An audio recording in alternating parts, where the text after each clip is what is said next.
All right, welcome to the latest episode of the Five Guys here on the Five Reasons YouTube channel. I'm Ethan Skolnick. You can follow me at Ethan J. Skolnick on the Five Reasons Sports.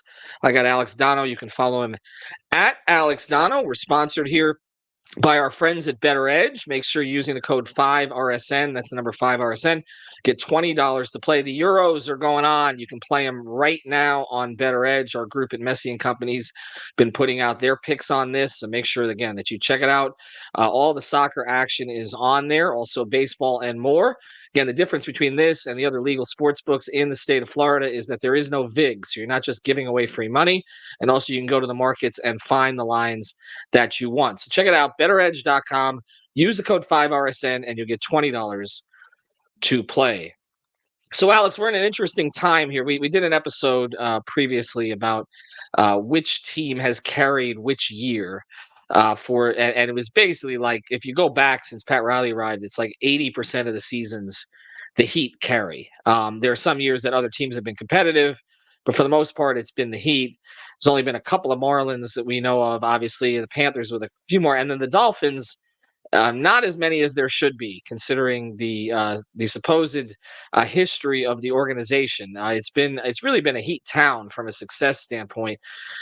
But the question is now: is this changing? And I think as we do episodes of Five on the Floor, and I'm trying to find topics to get people excited about summer league players, it is becoming clear, and we've talked about it here on the show, that the Heat are in a little bit of a valley. It's not like a huge valley, but it's not a place that they're accustomed to being. Where, I'm doing an episode on Five on the Floor saying, can they be in one of the top six next year? That's not typically the way we talk about them. Whereas the Panthers, even though, again, they've lost some guys beyond their top six forwards, everybody's expecting them to be highly competitive. The Dolphins, the two of things hanging over them, but there's clearly a path for them in their division to be awfully competitive this year, at least until December. And the Marlins, we don't really need to talk about. But I guess, Alex, do you feel like we're in a pivot stage here? I do. And one of the reasons why I'm going to say the Heat are unlikely to be the team that carries the market this season. I mean, a couple of important reasons, right? I mean, even though obviously in the NBA, the playoffs are a lot more exciting than the regular season, but regular seasons have been especially unexciting for the Miami Heat in recent years. And until proven otherwise, I don't have any reason to believe it's going to be drastically different this year. So if you potentially sleepwalk through the regular season and then you're talking about trying to avoid the play-in before the postseason starts, it's hard for me to see the Heat carrying the market. Now, the Florida Panthers are definitely a possibility, Ethan. I know they haven't been able to hold on to all of their free agents, which is just the reality of a salary cap sport. After you win a championship, all your free agents become a lot more expensive than they would have been had they not just hoisted the Stanley Cup. But the nucleus is still there. And, their general manager, Bill Zito, who has, I think, made some really savvy, low-cost moves to reinforce the roster, I think is showing us that there's no reason why the Panthers cannot contend for another Stanley Cup. Repeating is tough. We all know that. But I think the Panthers could be the team that carries the market, especially, Ethan, considering don't rule out momentum and the number of new fans that they've just created. Because I'm a lifelong South Floridian. You're a most of your life South Floridian. So, we know some of those sports fan stereotypes that they say about this market are true. They're not all true, but some of them are true. And we all know, I've seen it happen with the Marlins before. Heck, I saw it happen with the Panthers in 1996, even though they didn't win the Cup. You have a great postseason run, and people who didn't care about hockey a couple of months ago are going to be invested to see how the defending champions do next year. So I think the Panthers are a firm possibility. And then we could talk more about this, Ethan, throughout. I'm wondering if this could be the type of year where the pendulum starts to swing back to this being a football town, because there's a couple of things that both the Dolphins and the Miami Hurricanes have going for them heading into this upcoming season. They both have easy or relatively easy schedules. I say relatively because in the NFL, there's no super easy schedules, but the Dolphins are ranked preseason with the number 8 easiest strength of schedule heading into next year. So that should give the Dolphins an opportunity. Hopefully they win some of the games that they're not supposed to win, which didn't really happen last year. And the Miami Hurricanes football schedule, not only is it cake this year compared to what it is in normal years, but they've added so much talent from Cam Ward to Damian Martinez, Simeon Barrow, Tyler Barron on defense. So, I know people have their frustrations about Mario Cristobal, but the roster is so talented that makes up for a lot in college football. And, the Dolphins aren't drastically different from what they were last season. I know that they lost Christian Wilkins in some pieces, but both teams, I think, Ethan, with favorable schedules coming up, which is a factor for football, not so much for the other sports, because in football you don't play everybody, right? So with the Dolphins and the Hurricanes having easy schedules coming up, I think we might see more football success than we've seen in recent years. Well, on the Dolphin side, there was a lot of concern about free agents who left, but it does seem like, at least on the defensive side, they've added better pieces, and they actually have a defensive coordinator who wants to be here, which is helpful. And and offensively, I mean, all they've done is add. I mean, we'll see again what Beckham can bring them, but it's certainly not going to be worse than it was last season. And the other pieces at the running back spot um, are really interesting. I mean, you got a guy in A-Chain who's getting 4 yards a carry before he even gets hit, and now they've brought in a speed guy. It was a strong speed guy in Jalen Wright, and they still have Mostert on the roster. Like, they have not lost anything offensively. The offensive line is a bit of a concern. It's always going to be a concern. And then Tua's health becomes a concern. But Tua was one of the healthiest quarterbacks in the NFL last year. Knock on something. So we'll see what happens with his contract. But the thing is that in the NFL, a lot of it depends on what your division looks like. And to be honest, their division does not look that difficult. Like, the Patriots are not going to be good. I don't believe in the Jets situation. I know their defense is good, but again, there's Rodgers. I mean, what are we expecting from Aaron Rodgers at this stage? And then the Bills lost a lot of the heart and soul of their defense, and they're also their number one receiver, even if he wasn't productive the second half of last season. So, like, the path for the Dolphins is pretty clear. Just win the damn division this time. Like, win the division and get yourself at least one home game. And maybe you've actually got a chance to win your first playoff game since December of 2020. I'm with you on the Hurricanes. You know their situation a lot better than I do. But it does seem with Cam Ward that this is not just hope trafficking with their quarterback position. This is a guy who has actually been highly productive. And so you hope that continues. But I mean, the Heat are the best run organization. The Panthers would have to do this for years and years and years to catch up. The Heat are the best run organization.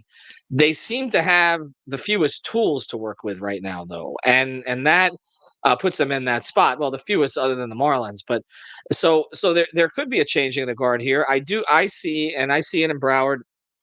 The Panther interest is, and I'm right in the middle of it because I'm literally right across from where their new offices are and their new rink is. And it's just everybody's got jerseys of different players right now. Like, you did not see this with the Panthers for the past 15 to 20 years. Like, there's Barkoffs, there's Reinhardt's, there's Bobrovsky's, there's Ekblad's, people now associate with the actual players of the team. So, look, the Heat, people always say this is a football town first. But it's been a dormant football town for so long that it's like a coil, it's like a spring right now, Alex. If they can actually, but even so, if the Dolphins could be literally 10-3 going into December, and people would still not believe in it. It says if the Dolphins ever win the Super Bowl this lifetime, it would be bigger than the Panthers. Winning 3 championships. Yes. Yes. We agree with that, Alex? Yeah. 100%. It would be the most massive thing. And, neither of us remember what the parade of 1973 or 72 was like. But yeah, if the Dolphins win their first, if the Dolphins win their first Super Bowl in like 50 years, then it would be the whole Dade, Broward, Palm Beach. It would be a tri-county parade. Yeah, no, it would be. And look, again, I mean, I'm old enough. I've gone through a lot of things in my life, and literally all those things have happened since the Dolphins won a championship, because they won their last title when I was about 3 months old.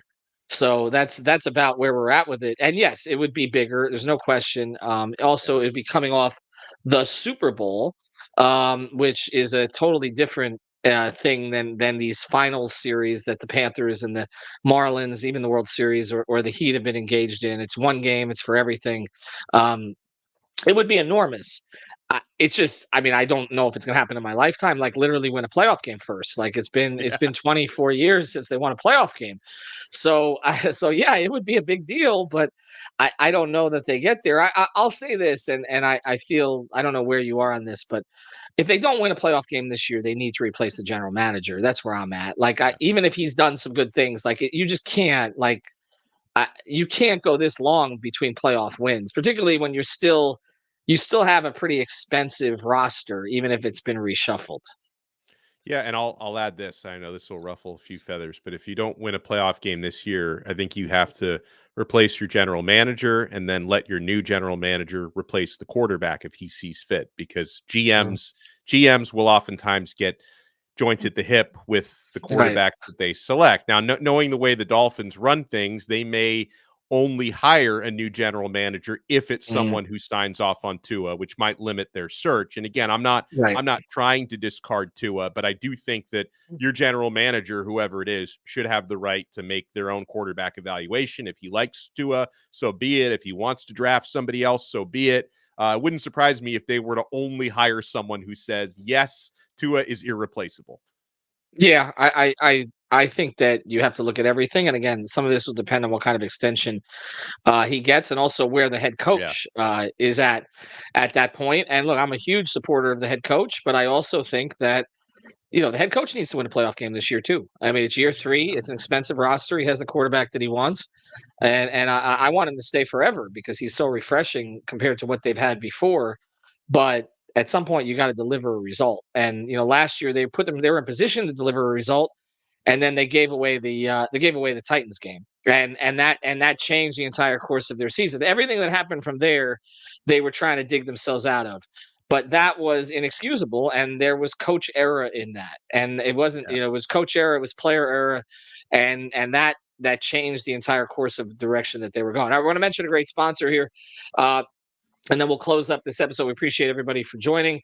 I want to tell you that Jerseys 305, they dropped a couple of white hot jerseys for the Big Three era, a couple of Dwayne autograph ones. I think they might have sold one of them, but I think one of them is still up there, as well as a Matthew Kachuk autographed jersey. So check it out. People have been asking me, where do you get your vintage jerseys? They're going to start doing memorabilia soon.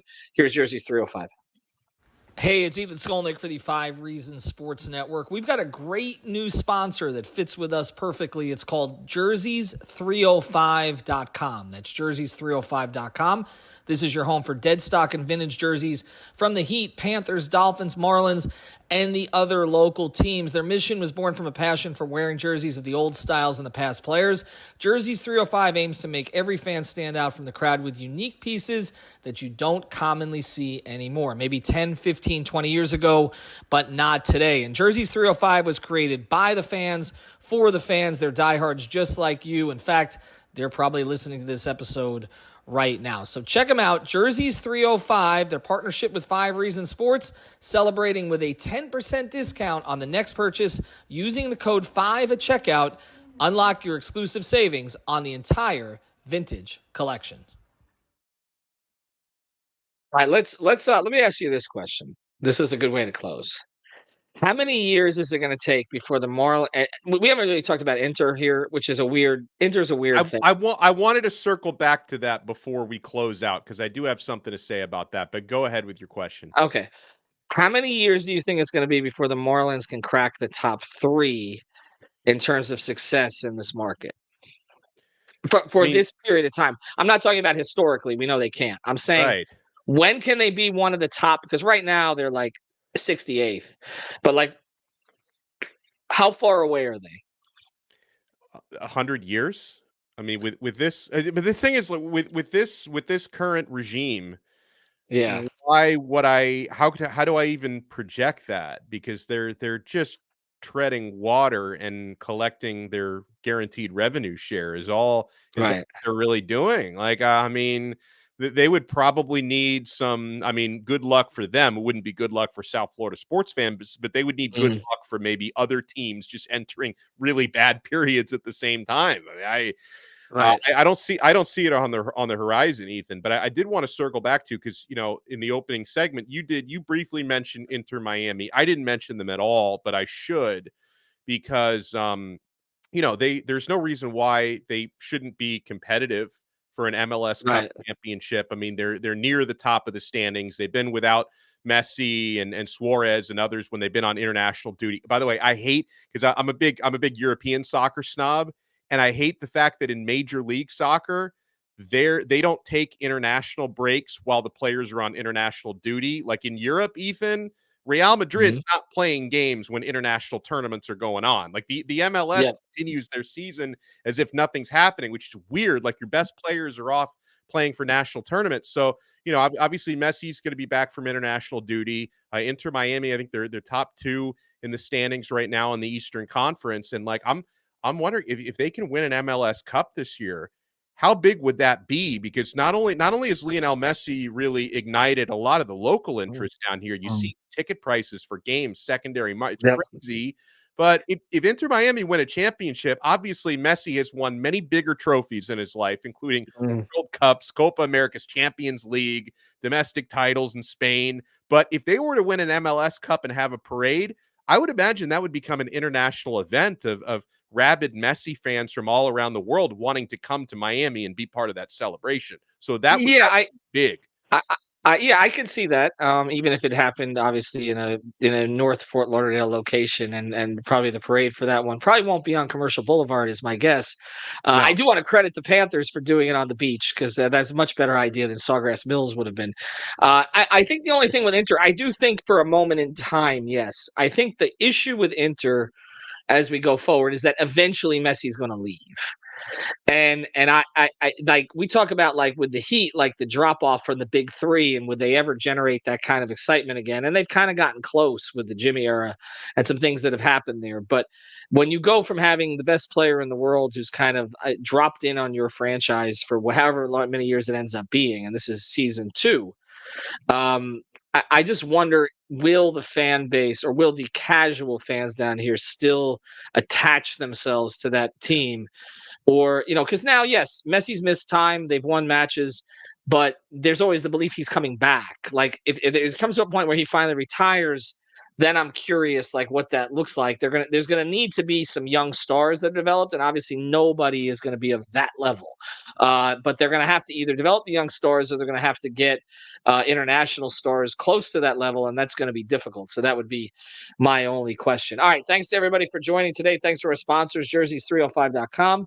Also, Water Cleanup of Florida, usually sponsors here as well, WCUFL.com, and Better Edge. Use the code 5RSN. Alex and I will be back next week. I'll actually be up in Chicago, but we'll make sure we get you a show. Have a good one, everybody.